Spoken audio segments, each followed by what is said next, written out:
Sudah menjadi hal umum bila orang yang baru menikah maupun yang sudah lama menikah menantikan kehadiran sang buah hati. Kehadiran sang buah hati menambah kelengkapan dalam sebuah keluarga. Namun, terkadang para calon orang tua lupa mementingkan kesehatan mental mereka dalam menjaga dan merawat sang buah hati. Sedangkan angka kasus di Asia cukup tinggi dan di Indonesia sendiri mencapai 50-70%. Mari kita telusuri lebih dalam. Sindrom baby blues tidak bisa diremehkan.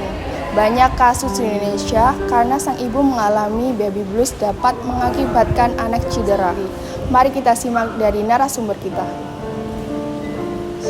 Baby blues adalah sindrom yang dialami oleh ibu yang setelah melahirkan.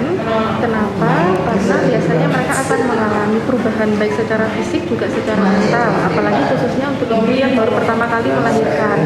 Ada sindrom di mana dia merasa sedih, merasa kurangnya dukungan, atau merasa adanya perubahan fisik sehingga nggak pede seperti itu. Dan biasanya kalau ini tidak ditangani dengan baik akan menyebabkan gejala meningkat lebih parah lagi, yaitu yang dinamakan postpartum syndrome atau sindrom depresi pada ibu hamil dan setelah melahirkan. Yang terparah ini dalam konteks fisik apa dalam konteks psikologis?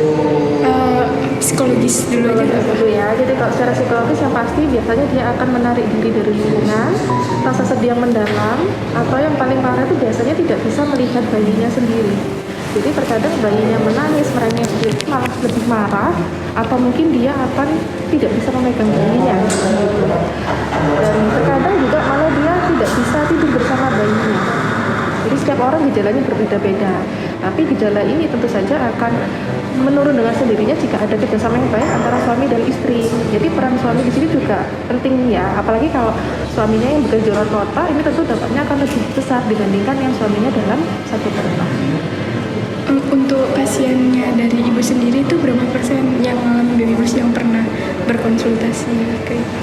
Jadi kalau dari tahun 2019 sampai sekarang itu nggak sampai 15% ya, karena rata-rata di sini tuh sudah ada pencegahan dari awal gitu. Jadi dari masa kehamilan, masa melahirkan, masa laktasi atau proses ibu menyusui, biasanya kan dampak dari ibu baru melahirkan itu susah mengeluarkan ASI, terdampak juga kan. Tapi karena preventifnya sudah cukup baik, jadi tidak terlalu banyak.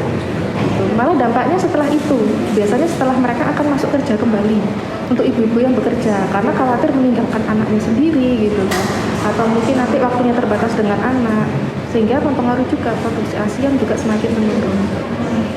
Tidak selalu yang baru melahirkan anak pertama, yang pasti faktor X atau lingkungan itu mempengaruhi ya. Jadi dukungan suami, dukungan dari orang tua, baik ibu dari ibu yang melahirkan ya, atau mungkin ayah, itu juga berpengaruh gitu.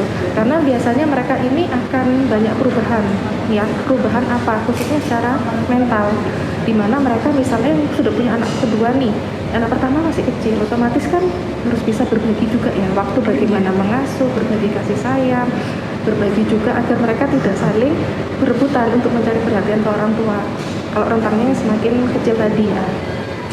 Udah sih cukup. Sudah cukup. Terima kasih atas waktunya. Sama-sama, terima kasih juga. Menginginkan sesuatu seharusnya sudah disiapkan sejak awal. Seperti menginginkan sang buah hati harus sudah disiapkan finansial maupun kesehatan mental. Jangan jadikan anak yang selama ini diinginkan oleh orang tua hanya sebagai bahan luapan emosi saja. Dan tidak sedikit orang tua menyadari akan hal itu bisa merugikan dirinya sendiri maupun anaknya.